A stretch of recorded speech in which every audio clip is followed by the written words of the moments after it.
Welcome back to all of you.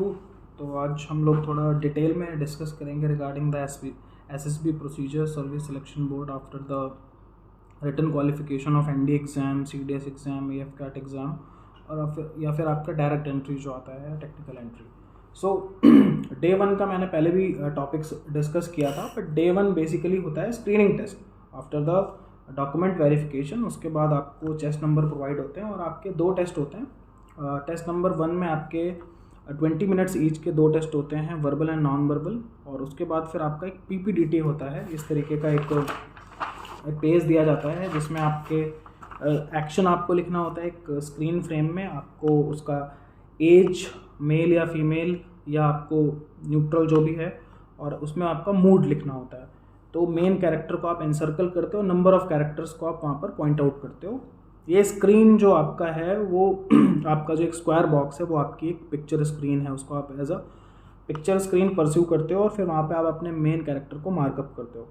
उसके बाद फिर आपका एक्शन आता है। आपको you have to mention the action, उस स्टोरी में क्या एक्शन हो रहा है, कोई लेडीज़ है या कोई जेंट्स है, वो एरोप्लेन उड़ा रहे हैं, जो भी whatever the picture is depicting, you have to write an action of 1 line और 1.5 लाइन्स। उसके बाद फिर आपकी स्टोरी शुरू होती है। बेसिकली बताया जाता है कि लगभग 100-120 वर्ड्स में you have to write the story. Story should be very crisp and to the point होनी चाहिए। उसमें 2-3 लाइनें बैकग्राउंड की होनी चाहिए, 4-5 लाइनें आपका जो एक्शन आपको करना है वहाँ पे, या जो आप वहाँ पर प्रेजेंट में जो चीज़ें कर रहे हो उसको मेंशन करना है। एंड 2 या 3 लाइन्स आपकी जो है फ्यूचर प्रॉस्पेक्ट को लेकर के आ जाएंगी कि इसका क्या आउटकम हुआ। तो बेसिकली फिर आपको क्या होगा कि जितना शॉर्ट स्टोरी होगी you will be able to discuss very well in the discussion, क्योंकि जब आपका पीपीडीटी टेस्ट है, ये है ना, picture perception and description test, आपने उसको मेंशन कर दिया, लिख दिया स्टोरी, फिर उसके बाद आपका जीडी कैरी आउट होगा। 8 या 10 बंदों के ग्रुप में आपको एक सेमी सर्कुलर वे में बिठाएंगे और वहाँ पे फिर आपको जीडी कैरी आउट करना पड़ता है। और रिपीटर्स के लिए तो बहुत ज़्यादा प्रॉब्लमेटिक होता है, कभी कभी वो 8 नहीं वो 16 लोगों के मेंबर्स के ग्रुप्स में भी डिवाइड कर देते हैं। तो वहाँ पर फिर you have to put your point, और वहाँ पर फिर बहुत ज़्यादा पैनिक हो जाता है या हसल क्रिएट हो जाता है where you are not able to give your point, और आप एक हाईलाइट नहीं हो पाते हो ग्रुप में, या आप अपने पॉइंट को मेंशन नहीं कर पाते हो, और आप जो भी वहाँ पर जो ऑब्जर्वर्स बैठे हुए हैं उनकी नज़र में नहीं आ पाते हो, तो फिर वहाँ पर फिल्टर आउट होने के चांसेस बन जाते हैं। तो you have to be very to the point, और आपको ग्रुप में एक हाईलाइट रखना है, आपको अपने पॉइंट्स को मेंशन करना है। एटलीस्ट ऑब्जर्वर्स आपको 2-3 बार देखें तो आपका स्क्रीन इन होने का चांसेस इंक्रीज होगा। तो ये आपका डे 1 प्रोसीजर हो गया। डे 1 प्रोसीजर में अगर आप स्क्रीन इन होते हो, you will be allotted a different chest number, फिर आपको चेस्ट नंबर मिलेगा। Then you will go for the consecutive test starting from day 2। Remaining students will be send back to their homes. उसी दिन उनकी वापसी हो जाती है। Now coming to the after the day 1, then आपका PIQ, डिटेल्ड PIQ जो है वो फिलअप होता है। उसके बाद नंबर ऑफ फॉर्म्स होते हैं, 3-4 अलग अलग टाइप के फॉर्म्स होते हैं, पोस्ट कार्ड फॉर्मेट में होते हैं, वो सारी चीज़ें, और आपके डॉक्यूमेंट्स की फ़ोटोकॉपी, ये सारे के सारे आपके जो वहाँ पर NCOs होते हैं और जो एजुकेशन मास्टर होते हैं वो आपको सारा डिटेल वहाँ पर बताते हैं। उसके थ्रू आपको जब स्टेज 2 में आप जाएंगे तो आपका जो सेकंड डे टेस्ट होगा, मोस्ट इंपॉर्टेंट टेस्ट होता है। It is the backbone of the SSB, उसको बोलते हैं साइकोलॉजिकल टेस्ट। साइकोलॉजिकल टेस्ट में आपको फॉर्मल यूनिफॉर्म्स में अलॉन्ग विद और चेस्ट नंबर मूव करना है, एक हॉल में बिठाएंगे और वहाँ पर कॉन्जिक्यूटिव पिक्चर्स आएंगी और उन पिक्चर्स पे आपको जो है वो टेस्ट देना है। 4 पार्ट्स में डिवाइडेड होता है साइकोलॉजिकल टेस्ट। पहला होता है टैट। टैट को हम लोग बोलते हैं नॉर्मली जो है ये स्टोरी राइटिंग टेस्ट होता है। पिक्चर्स एक के बाद एक पिक्चर्स क्लिक होती रहती हैं और स्क्रीन्स पे आती रहती हैं, और आपको 4-4 मिनट का टाइम मिलता है and you have to write the pictures. Continuous test होता है, यहाँ पर बीच में कोई ब्रेक नहीं होता है। So it is known as TAT, thematic appreciation test. ठीक है, सेम प्रोसेस रहेगा जो मैंने अभी बताया था स्टोरी राइटिंग का। थोड़ा बहुत उसमें चेंजेस होगा, उस पर हम डिटेल्ड में बात करेंगे जब हम साइकी टेस्ट की बात करेंगे। Number 2 is word association test. एक वर्ड गिवन होगा, ब्लिंक करेगा, एक वर्ड आएगा, आपको वो फटाफट से उसका सेंटेंस बनाना है। ऐसे 60 वर्ड्स आपके पास आते हैं। Then the situation reaction test, ये बहुत इंपॉर्टेंट है, ये बहुत ज़्यादा ट्रिकी हो जाता है सिचुएशन रिएक्शन, और कई बार इस पर सिलेक्शन और रिजेक्शन भी पॉसिबल होती है, क्योंकि SRTs ही पूछे जाते हैं कॉन्फ्रेंस डे 5 के दिन, उस पर आएंगे हम लोग। Then last is the self description test. वहाँ पर 3-4 आपको चीज़ें दे देंगे कि अपने बारे में लिखो, अपने पेरेंट्स के बारे में लिखो, अपने favourite teacher, favourite subject, favourite sports, या आपकी सोच क्या है, ऐसा आपके फादर क्या समझते हैं आपकी सोच के बारे में, या आपके टीचर्स आपके बारे में क्या सोचते हैं, या आपके कोलीग्स आपके बारे में क्या सोचते हैं। ऐसे करके self description test you have to write in the paragraph form. तो ऐसे करके एक बुकलेट टाइप आपको देंगे, उसमें ये सारी चीज़ें आपको मेंशन आउट करनी है। ये आपका प्रॉपर साइकोलॉजिकल टेस्ट हो गया, that I can say is the backbone, और मैक्सिमम रिजेक्शन इसी से ही होते हैं। Because observer is not at all seeing you, वो आपकी सिर्फ hand writing, way of writing, power of expression of thoughts, इस पर जज करेगा कि if you have that officer like qualities, OLQs, जो मैंने पहले की वीडियोज़ में भी मैंशन किया।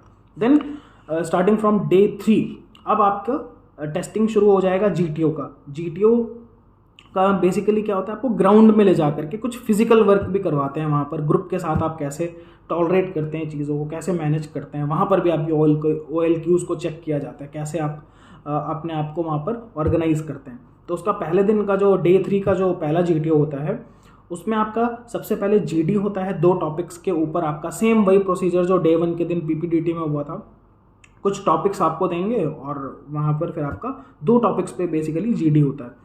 उसके बाद आपका ग्रुप प्लानिंग एक्सरसाइज, जिसको हम मिलिट्री प्लानिंग एक्सरसाइज भी बोलते हैं, मोस्ट इंपॉर्टेंट, ये भी बहुत इंपॉर्टेंट टर्म्स है। उसके बाद PGT, प्रोग्रेसिव ग्रुप टास्क। उसके बाद हाफ PGT होता है, half group task. Then group obstacle race, इसको स्नेक रेस भी बोलते हैं। एक स्नेक देते हैं, एक टास्क देते हैं आपको अपने एक स्लोगन के साथ पूरे ग्रुप को लेकर के स्टेजेस को पार करके फाइनल राउंड तक पहुंचना होता है, final. Then last is the lecturette. Lecturette आपको बिल्कुल ड्रेन आउट कर देते हैं, थका देते हैं। उसके बाद you have to speak on a particular random topic. आपके पास एक स्लिप आएगी, स्लिप में आपके पास प्रायोरिटी वाइज 4 टॉपिक्स मेंशन होंगे, और उन 4 टॉपिक्स में से आपको अपनी इच्छा अनुसार जो भी आपको कंफर्टेबल लगता है वो आपकी ब्रीफिंग्स आपको वहाँ पे मिल जाएंगी, और उन टॉपिक्स पे आपको किसी एक टॉपिक पर, 4 में से एक टॉपिक पर आपको बोलना पड़ेगा। Next is the day 4। Day 4 में आपका GTO का ये सेकंड डे बोला जाएगा। यहाँ पर आपके 3 चीज़ें होंगी। One is the IO, that is individual obstacle, लगभग 12-13 ऑब्स्टिकल्स होती हैं, इंडिविजुअल टास्क उसको करना पड़ेगा। देन कमांड टास्क, वहाँ पर आपको command as a commanding officer आपको बना दिया जाएगा। Then you have some resources, you can call up some chest numbers, और आपको एक पर्टिकुलर गिवन टास्क को कंप्लीट करवाना पड़ेगा। उसके थ्रू आपको भी बुलाया जा सकता है, कि आपको भी कोई चेस नंबर बुलाया जा सकता है, तो आप एज एन ऑफिसर भी बिहेव करेंगे और एज एन वर्कर भी बिहेव करेंगे। Then the final group task, this is the final of the GTO। ये आपका डे 4 कंप्लीट हो गया। डे 5 इज टोटली वहाँ पर कुछ भी लेबरस काम नहीं होगा। आपको तैयार होकर के 8-9 बजे के अराउंड पहुँचना है कॉन्फ्रेंस हॉल में। फिर वहाँ पर आपको ब्रीफिंग होगी, एक आपके जो बोर्ड के प्रेसिडेंट होंगे या फिर वाइस प्रेसिडेंट होंगे, वो आपको एक ब्रीफिंग देंगे। ब्रीफिंग के बाद 1 by 1 you will be called up by, and आपको सीधे कॉन्फ्रेंस हॉल में भेजेंगे, जहाँ पर ग्रुप ऑफ ऑफिसर्स बैठे रहेंगे, बिल्कुल तारे वारे लगा करके। देख के फटेगी भी आपकी, बट आपको ऐसा बिहेव नहीं करना है। वहाँ पर आपके रिएक्शंस भी चेक हो सकते हैं, SRTs भी पूछी जा सकती हैं, क्योंकि वो फाइनल है। फाइनल सारे लोग, GTO, साइकोलॉजिस्ट, बोर्ड प्रेसिडेंट, सभी लोग आपको पहली बार एक पहला दिन है जिस दिन आपको वो देख रहे हैं आफ्टर द टेस्टिंग प्रोसीजर। तो वहाँ पर common point, common minimum point पर पहुँचना है उन लोगों को, एक कंक्लूजन पर पहुँचना है। तो आपको सामने देख कर ही कंक्लूजन पर पहुँचते हैं। आपको कुछ भी नहीं बताया जाएगा, बस आपसे वो नॉर्मल बातचीत करेंगे। How was your stay, if you want to suggest anything, ऐसा आपसे कुछ पूछेंगे। If you have any point you can give it, otherwise you can say thank you, my stay was very well. कुछ भी ज़्यादा कमियाँ गिनाने की ज़रूरत नहीं होनी चाहिए as an officer if you are joining the forces. और कॉन्फ्रेंस के बाद जब all the chest numbers are over up with the conference, then उसके बाद हार्डली 1 घंटे के अंदर अंदर ही आपका जो है वो फाइनल रिजल्ट अनाउंस हो जाता है कि the particular so and so chest number is recommended, rest can leave.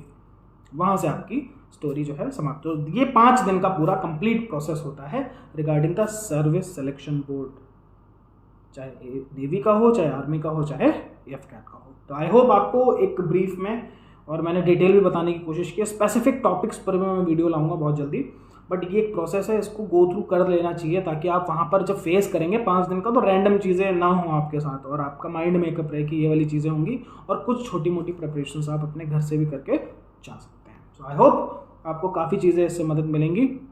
Wishing all the cadets all the best for their SSBs। जय हिंद ऑल।